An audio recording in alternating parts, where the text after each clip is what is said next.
سے پورا میدان محشر خوف سے لرز اٹھے گا۔ جب گناہگاروں کو جہنم کے قریب لایا جائے گا تو وہ دور ہی سے جہنم کا خوفناک شور اور سانسیں لینے کی آواز سن لیں گے۔ اس وقت جہنم کے پہرے دار فرشتے جبر کے ساتھ ان کو پکڑ لیں گے۔ ان کی شکلیں نہایت ہیبت ناک ہوں گی اور ان کی آنکھوں میں ذرہ برابر بھی رحم نہیں ہوگا۔ ان کے دل پتھر کی طرح سخت ہوں گے۔ وہ بغیر کسی بات کے 70 ہاتھ لمبی آگ کی زنجیروں سے ان گناہگاروں کے ہاتھوں اور پاؤں کو باندھ دیں گے۔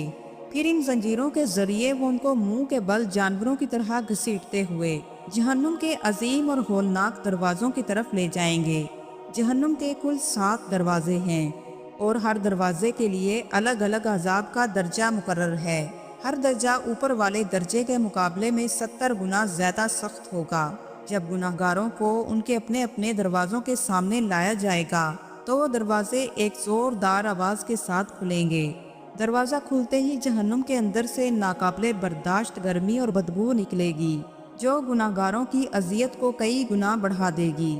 اس وقت جہنم کے پہرے دار فرشتے ان کو دھکا دے کر کہیں گے، داخل ہو جاؤ، یہی تو تمہارا وہ آخری ٹھکانہ ہے جسے تم دنیا میں جھٹلاتے تھے۔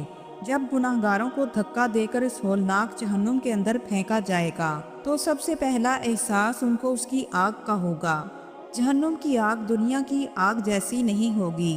حدیث میں آتا ہے کہ جہنم کی آگ کو 70,000 سال تک جلایا گیا تو وہ سرخ ہو گئی، پھر 70,000 سال تک جلایا گیا تو وہ سفید ہو گئی، اور پھر مزید 70,000 سال تک جلایا گیا تو وہ بالکل سیاہ ہو گئی۔